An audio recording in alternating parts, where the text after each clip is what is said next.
Ooh! Oh! Sapphire key. A sapphire key. Wonder what it does. This key will never, ever go away. Wasn't expecting that. The door. The door in the village. In the... Oh, goodness. Okay, well, we gotta see what opens up, right? I'm wondering if it has something to do...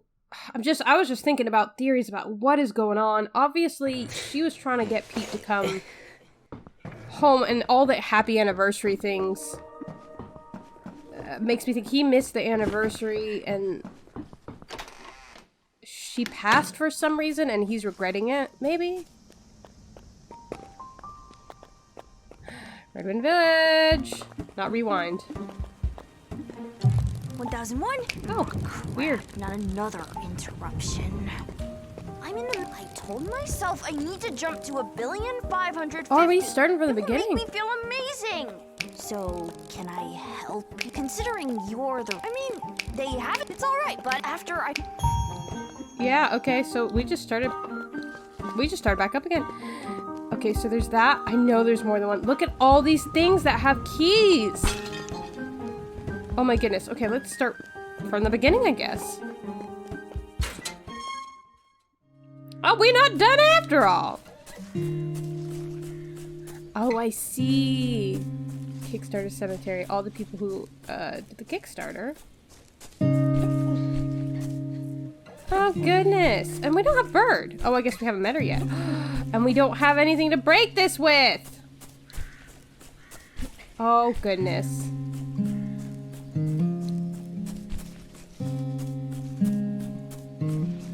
Yeah, we don't have the slugger.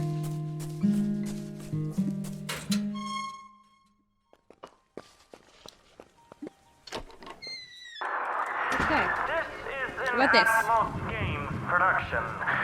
The video you see on the screen is a playthrough of the hit game Coma, released in 2000 and...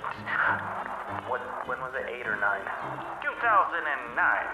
The game was created by Thomas Brush as an 18-year-old boy in the South area of the United States of America, of the world of United Peoples.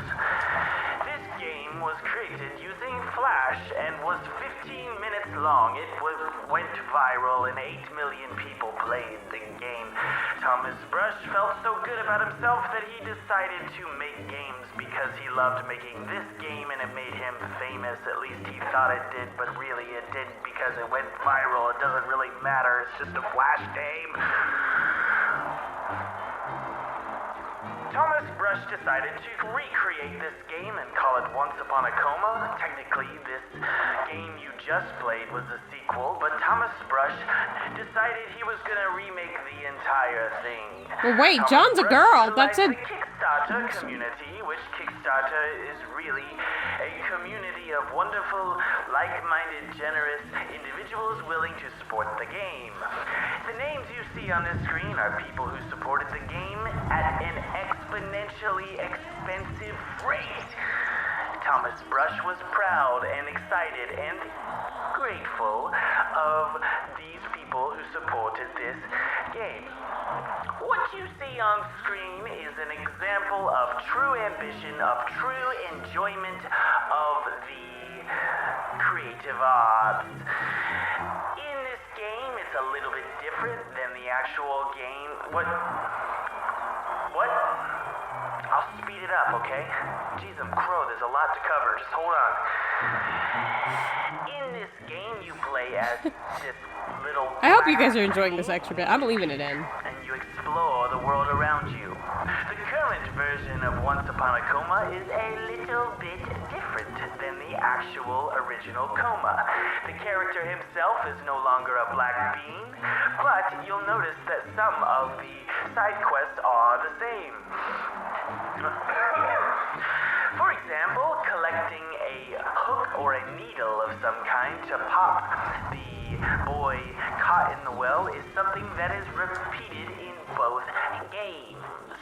Running across the field, seeing the flowers, seeing the grass, seeing the flags, seeing the sky, seeing the fireflies is all part of the experience for both versions of the game. Yep, seeing all the things. Jumping on top of things that look quite like a male organ is also part of this experience.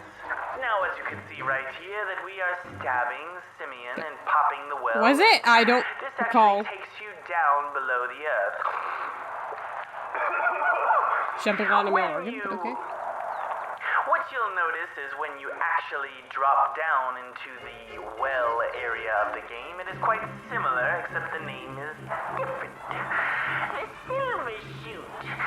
You'll notice that the Silver Chute is guided by a light that you see swinging on this vine. When you decide to explore the world, you'll notice that it's a lot different than the Spiderian Well.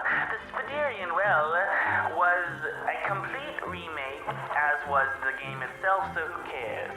There is a snake here, and you'll notice that getting inside the snake's belly is considered part of this level, whereas in the new game, you don't quite get in the snake's belly, rather it is a boss battle.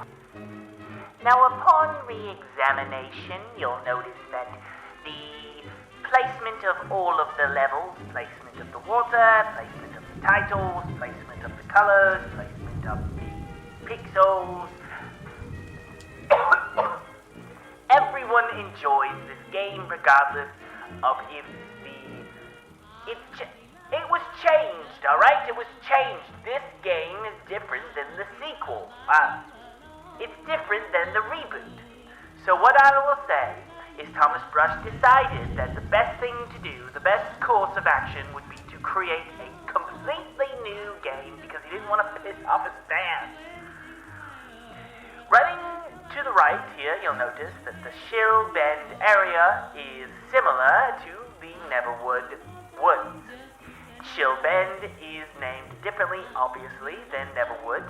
The Neverwood title is completely different than Shill Bend. If you have a problem with it, you can go and just take a breather. There are some interesting aspects to this version of the game that make me wonder if I actually made the right... I'm sorry, I'm speaking in first person here. There are some things that Thomas Brush considers that he probably should have put in the remake of the game, for example, this trampoline. But he didn't have time, and he's pissed now that he didn't do it.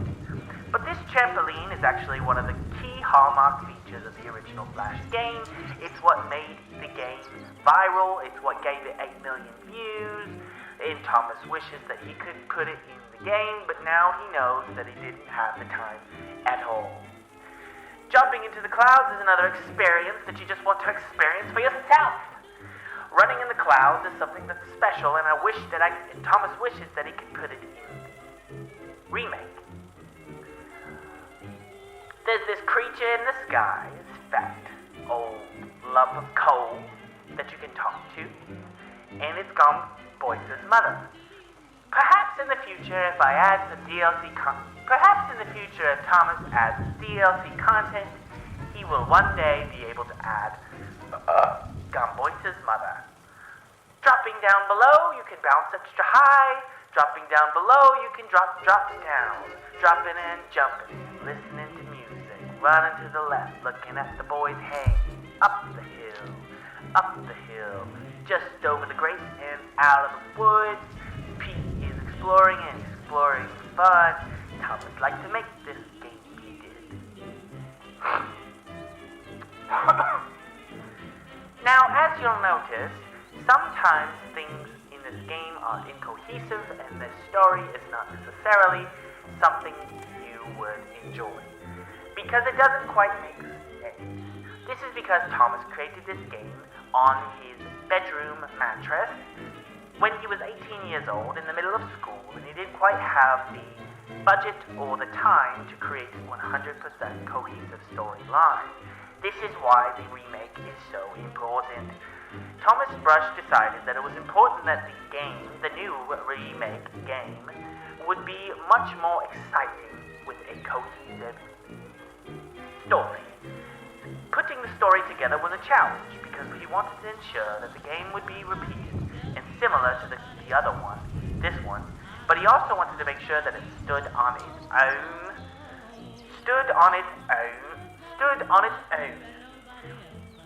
Although there are plenty of things that are similar about this game, for example, the characters of Gumboysa, John, and Pete, there is plenty that is new that allows the story to grow and flourish into a story about childhood. This game, not necessarily, is about childhood. Now, as you can see, we are coming up on the ending of the game. You'll notice there is very little boss fight, there is actually no action, there is nothing that you'll see in this game that is remotely similar to the new game, and that's because Thomas couldn't take it. He couldn't handle the fact that this game made no sense. He couldn't handle the fact that he was remaking a 10-year-old game. He's different, he's new, he's not the same. I'm a different person. I am not who you thought I was. Everybody keeps telling me to make the game the way it was, but it's not. I'm in charge. This is an Atmos Games production. The video you see on the screen is a playthrough of the hit game Coma, released in 2000 and... Okay, so it's just repeating. When was it, 8 or 9? 2009. The game was created Oh God, by can't go Thomas out this way. Brush as an 18-year-old boy in the... Okay, and then there's one more area that has a key to it. Oh no, we can't go there because of this. Okay. Well, but the only other thing that I could unlock with my diamond key was an area called the Shill Dungeon. It only ended with 2 collectible items, and unfortunately to get through it, I had to replay almost the entire game to get my bat and all the other materials I needed to get through the dungeon.